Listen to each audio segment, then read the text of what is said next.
Hey guys, welcome to Reddit Brew. Today for you guys, I have 2 Reddit stories and some updates from the r/entitledpeople and petty revenge subreddits. So let's just jump right into the audacity, shall we? Entitled ex-friend threatens to sue me for my uterus. My ex-friend is commonly called a Karen. She's very entitled and has a bad habit of actually screaming for the managers over the smallest things. I have watched this 35-year-old woman scream, "Get me the manager or I will call the cops," at a restaurant because the waiter accidentally gave her iced tea instead of sweet tea. What the cops gonna do? I don't want to use the name Karen because it's so overused already. So let's call her Lucy. Lucy and I used to be friends. I can't remember why though. She comes off as sweet and caring, but she's the most entitled person I have ever met. Long story short, Lucy struggles with fertility and is desperate for children. She tried to adopt a child, but because of her mental health problems and unstable lifestyle of hotel hopping, she was denied. She doesn't have a job, she's technically homeless, her boyfriend is a 21-year-old D-bag, and she tends to hoard animals that all die in unusual circumstances. Her last cat died mysteriously at only 2 years old and was perfectly healthy. I was there when she adopted him and heard the vet state he was healthy. Suddenly he dies, and she claims it was heart disease, then claims it was a seizure, then claims it was kidney problems. Yeah, a little suspicious. My other friend Kara did call animal control on her and found out she has 6 rats, 5 hamsters, 1 dog, and 4 cats. She claimed all of them were emotional support animals and that they were medical equipment, and taking them away would be against the law. Big yikes. She is not well. A while ago, she was saying how desperate she is to have children and was talking about looking for a surrogate. She wanted someone to carry a child for her for free, with a list of demands for the surrogate. All for free, of course. Now, we all but her know that shit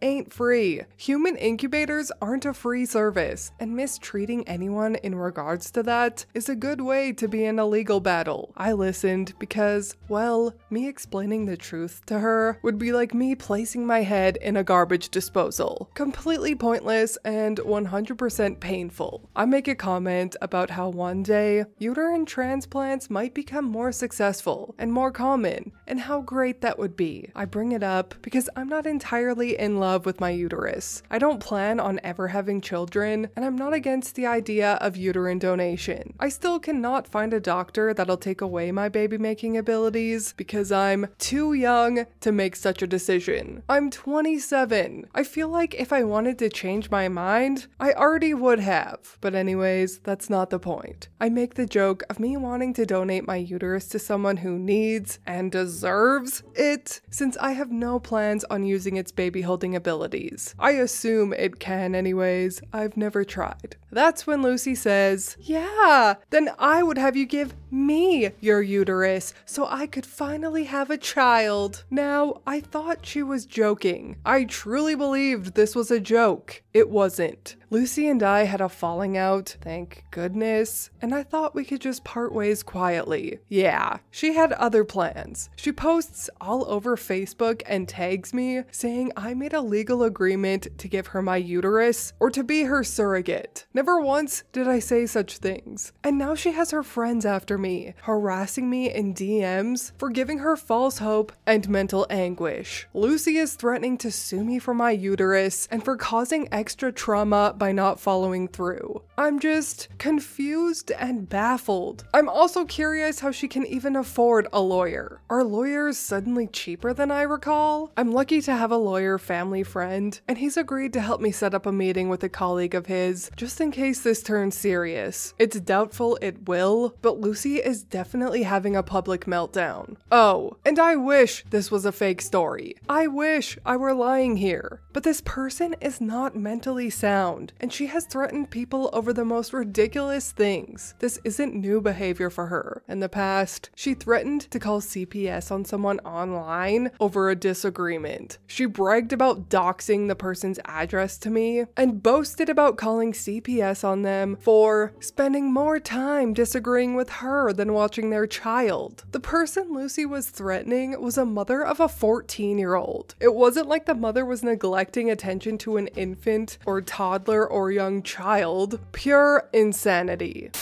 Yeah, I feel like Lucy having a lawyer is just an empty threat and her attempting a scare tactic, since, by the sounds of it, she can't afford one. And what lawyer would take this case? Also, get a restraining order ASAP, OP, or at least try to, because Lucy is a big yikes. This sort of delusion can go so bad so fast. So, nip it in the bud before it does.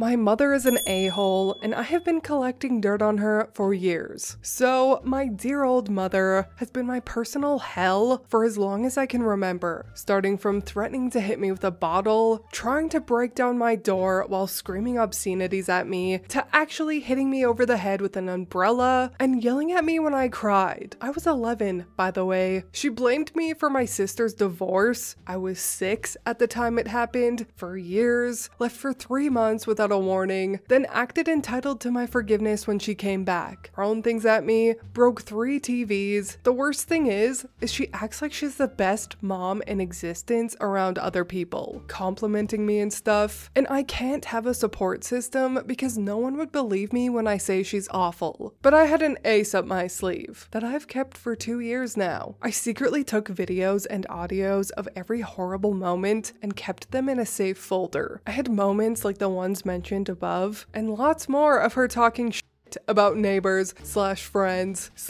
her own eldest child behind their backs. Tonight, I'm packing for uni. By morning, the whole folder will reach multiple people, including my half-siblings, aunts, uncles, neighbors, her besties, etc. Bad luck. And worst day, mother. You always said justice is better served cold. Update. First of all, thanks for all the support. I followed the advice you all gave me and packed all my documents. I also contacted my uni to let them know that they shouldn't take any action based on what my mother says, and that they should always look for confirmation directly from me. I also asked if there's any counseling service, and there is, so thanks for the nugget of advice. For all the people concerned about me being dependent on her financially, don't be. I have a lot of money that I collected around the years from odd jobs and competitions. Moving on to the update. I went through with it. I hit the send button the moment I was out of the immediate area, and I have been getting bombarded by emails and texts and phone calls since. After a while, I blocked most people. From what our neighbor kid is telling me, my mother is losing it. Thank goodness she doesn't know where exactly my friend lives, or I guarantee you she would be there. From what I heard, she's being bombarded with calls from family and friends. Our neighbors are pissed. For now. They're wet blankets that I have no doubt will bend in a few weeks. The kid says they heard yelling and things crashing. They went to check it out, and apparently she broke the glass living room table. I don't care since I'm not there, and I don't have younger siblings who will be affected. I'm glad I did this, because it's relieving to finally let it all out. I have lived under this roof for 19 years, and it's almost surreal to let people know what was going on under there. I don't expect to be believed, because